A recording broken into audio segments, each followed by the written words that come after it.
voulais parler de mon amour de la littérature. C'est là, je me dirige vers les livres, beaucoup. Je voulais vraiment en parler parce que ça va être une part de ma chaîne très très importante. La seule chose qui arrive à me réconforter dans la vie, ce sont les livres et la littérature. En fait, je sais pas pourquoi je suis pas très à l'aise là devant ma caméra alors que c'est un sujet que j'adore et dont je voudrais parler toute ma vie parce que la littérature c'est tellement vaste, tellement... En fait, la littérature c'est juste la complexité du monde et en parler c'est parler du monde, c'est parler des gens, c'est parler de la société, c'est parler de tout et bah, j'y arrive pas.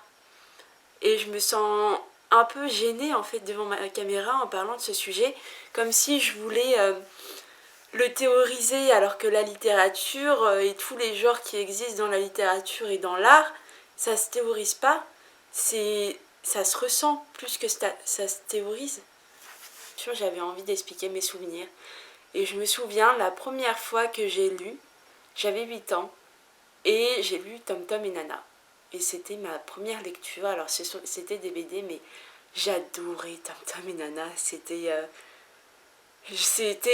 un réjouissement de me plonger dans ces pages et de voir le frère et la sœur s'embrouiller et j'ai beaucoup ri. Et je me souviens aussi de je me souviens que je lisais à mon petit frère qui avait 1 mois, 2 mois, les BD de Tom Tom et Nana. J'étais vraiment rivée à ces Tom Tom et Nana. Et même aujourd'hui, quand je vois des BD Tom Tom et Nana, j'ai tout de suite envie d'y retourner et d'y lire parce que ça a été un souvenir d'enfant et ça a été mon premier contact avec la littérature. Tom Tom et Nana, c'était une BD qui disait des choses de la société et en même temps il y avait plein de rapports humains avec beaucoup d'humour et qui s'adressait à des enfants. Et même aujourd'hui, Tom Tom et Nana, c'est une référence et quand je vois des tweets sur Tom Tom et Nana, mais je suis ravie. Ensuite, j'ai passé plusieurs années à ne pas lire parce que je sais pas pourquoi, mais j'arrivais pas trop à lire. J'étais chez mon père et j'ai lu tout Mulan et j'étais tellement fière d'avoir lu ces 83 pages toute seule et j'étais une grande fierté.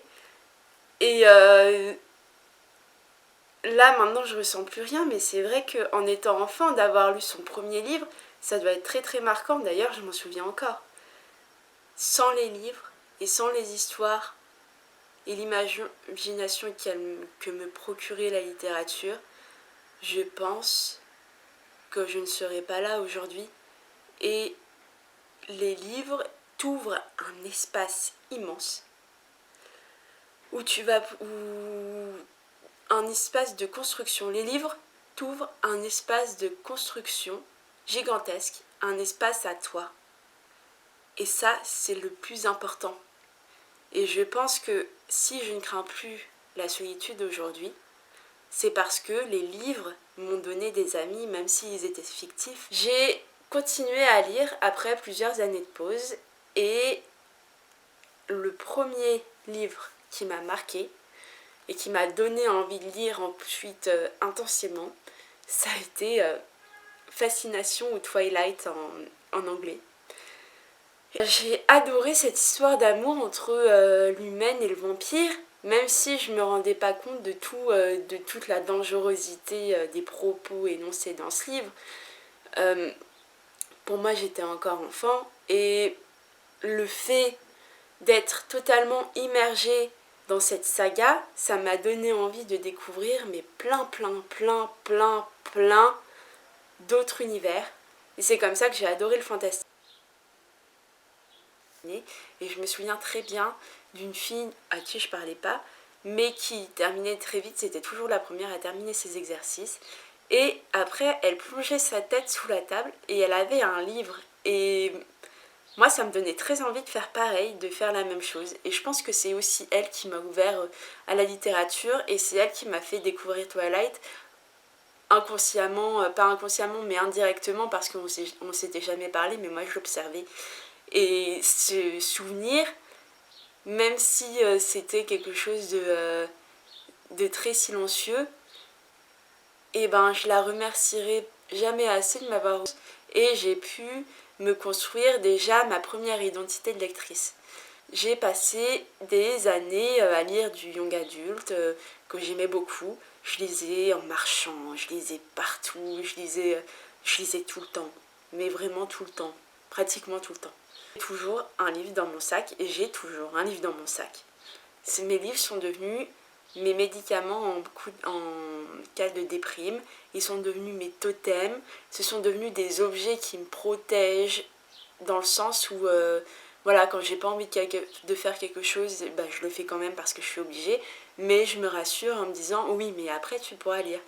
Donc je ne vois rien de négatif dans la littérature.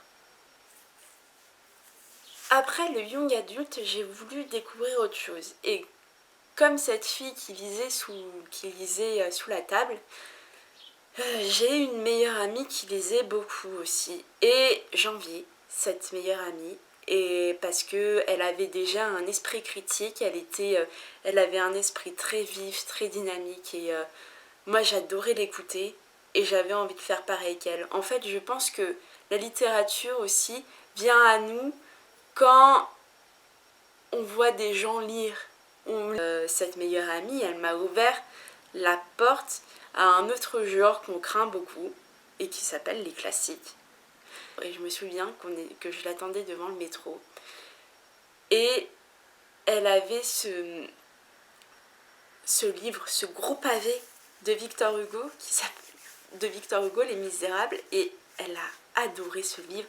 Elle m'en parlait tout le temps. Il y a aussi un second souvenir où elle m'a lu des passages, elle a partagé avec moi des passages de Lolita, de Nabokov. Et celui-là, j'avais très très envie de le lire. Sauf que quand j'ai voulu lire des classiques, je pense que j'étais pas encore prête. Et ça a été un grand échec. J'étais à la plage et bah j'avais... non. J'ai commencé Crime et Châtiment, je comprenais rien donc je l'ai abandonné. Et j'ai commencé La Promesse de l'Aube et ça m'a pas plu et donc je l'ai abandonné aussi. Et à cette époque, j'ai lu Notre-Dame de Paris. Ça m'a bouleversée ce livre, ça m'a vraiment... Mais ce livre, c'est devenu mon préféré. Notre-Dame de Paris avec Claude Frollo, Esmeralda, toute cette tension. Je connaissais pas encore le romantisme, mais il y avait quelque chose qui me parlait. Et même si j'ai mis beaucoup de temps à lire, je l'ai quand même lu. Et ça m'a fait tellement plaisir. Au lycée, en première littéraire, j'ai eu une prof mais absolument géniale, très douce. Et on avait 2 œuvres au programme. Non, c'était pas la première, c'était la terminale. On avait 2 œuvres au programme, Lorenzaccio de Musset, que j'ai adoré. Et Zazie dans le métro de Queneau, que j'ai adoré aussi. Et elle expliquait tellement bien, et elle était tellement douce, et elle nous donnait plein de références que j'ai tout lu.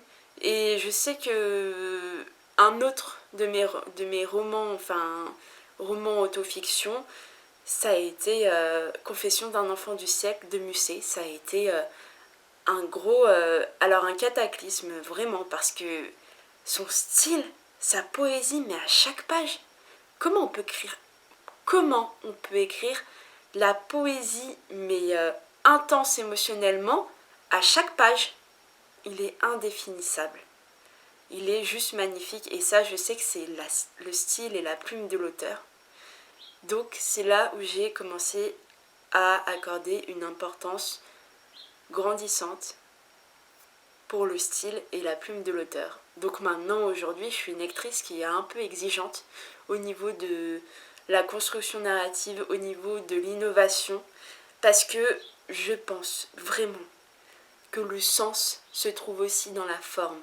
Le sens de la vie se trouve aussi dans la forme. S'il y a une forme très complexe, il y aura aussi un sens très complexe. Et c'est à toi, le lecteur, de le chercher, ce sens. Et du coup, ça rend ta lecture encore plus ludique. est plus intense et plus passionnante parce que c'est toi qui vas chercher le sens.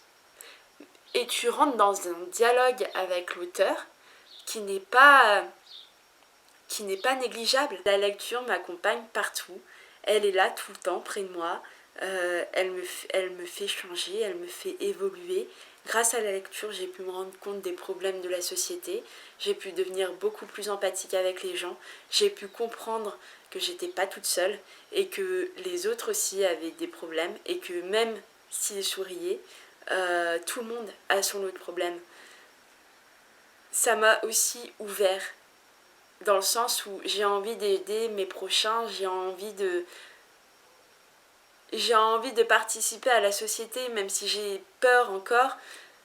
C'est la littérature ouvre un champ où elle défait tes peurs, où elle te fait réfléchir sur plein de choses. C'est une quête de toi-même dans la lecture, mais c'est une quête aussi du monde. C'est là où tu vas pouvoir trouver ta place. C'est aussi la compréhension de notre histoire. Enfin, c'est tellement vaste et tellement passionnant la littérature. C'est en lisant beaucoup qu'on peut enlever nos peurs, qu'on peut changer et évoluer et être mieux avec soi-même. Je crois qu'il n'y a pas plus grand bonheur dans la vie. Si vous aussi vous aimez lire, mais n'hésitez pas à me partager vos souvenirs marquants qui a fait de vous un lecteur ou une lectrice. On se retrouve la semaine prochaine pour une nouvelle vidéo.